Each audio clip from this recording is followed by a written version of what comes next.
AMFE right now currently at 0650. On the last time that we've looked at this stock, if we can drill us down here, right here, we said on that day, 0935 gap at 0835, 0870. You guys had some gaps down here that we were watching.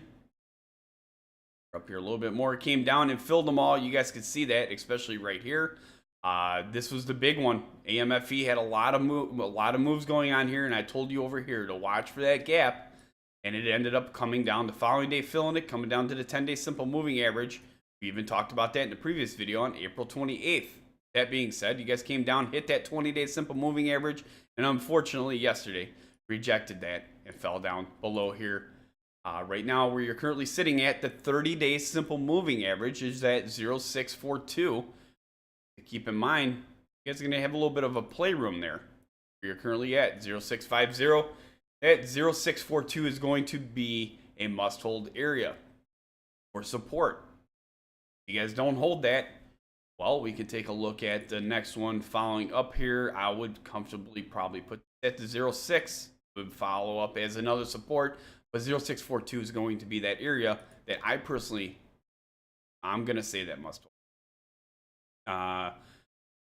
We can probably, I'm going to put this support level up, or I'm sorry, the resistance level that I'm going to be watching personally at that 20-day, so around that 075855 area. That is going to be the level that I would want to see this one get through, especially the 8 area would be that off of that. You guys are going to have another one here at 7. So I think what's going to happen here is it's going to probably be best for me to type this out to you and read it after Joe's completed with what he's got to say, so you guys don't get confused. There's a lot of lines I'd be. All right, sounds good. So since the last time we went over this, they had their quarterly up, and they also had another press release on May 11th. So I'll just start right with the May 8th with their quarterly. So as Amfil Technologies Incorporated, revenues increased to $1,809,064 for Q3 2017, posting a 26,600% growth rate over Q3 2016. So Amfil Technologies Incorporated is pleased to provide the shareholders and investment community an update regarding our Q3 2017 financial statements posted today on May 8th. Revenues of $1,809,064 despite Q3 2017 historically being the slowest calendar quarter for the company's subsidiaries.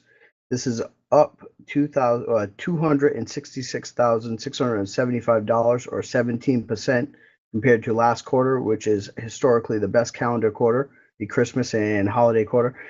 Inventory increased $1,455,592 or 43.2% to $4,825,173 in Q3 2017 in comparison to $3,369,581 in Q2 2017 in preparation of expected future fulfillment and sales contracts through 2017.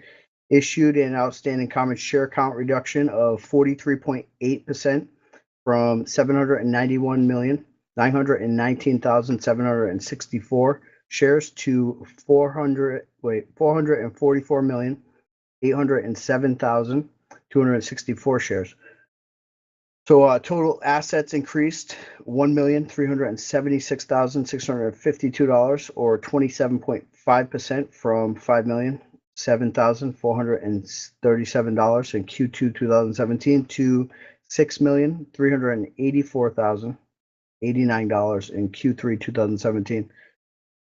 So that's that. I mean, it goes back. There's more obviously in detail, within this actual thing in regards to the increases and everything else. And in January to March, in that discussion and net profits and you name it. So it's all right there within that one press release for you to look up and continue reading. It's pretty extensive, but it's, in great detail of, everything that's going on with the company.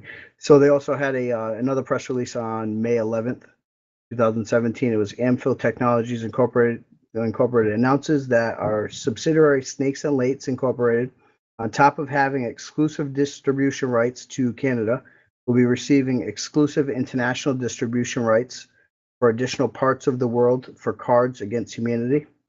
So Amfil Technologies Incorporated is pleased to announce that on top of having exclusive distribution rights for Cards Against Humanity in Canada, it is in the process of receiving exclusive international distribution rights for Cards Against Humanity in other parts of the world.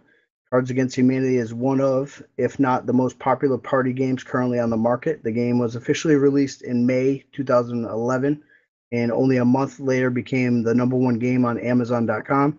Since its release, the popularity of the game has continued to surge, making it difficult for retailers to keep stock on the shelves, as demand for the game has been staggering.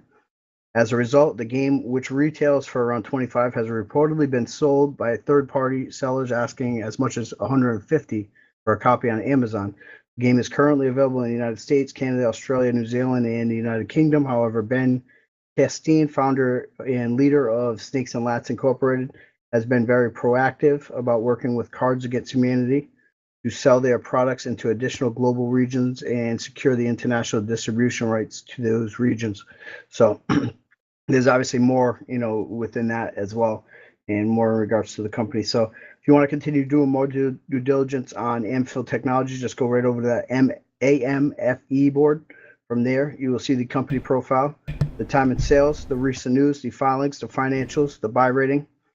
And as always, if you have an opinion on the company, feel free to share it with the tens of thousands of like-minded investors that we have using Investors Hangout daily. I post it right over there on that Amfil Technologies board on Investors Hangout. All right, and this stuff right here that Joe was just talking about, again, completely free. One of my personal favorites I like to bring up quite a bit, time and sales as well, where you can see all the trades that happen here with the time, price, and volume. Completely free over here on Investors Hangout. That being said, on the chart, we set 516, 0650. Watch resistance at that 070755. Support at 0642 and 06. We'll need to break 0755 to turn this bullish again. In my personal opinion, we'll continue to keep an eye on this one.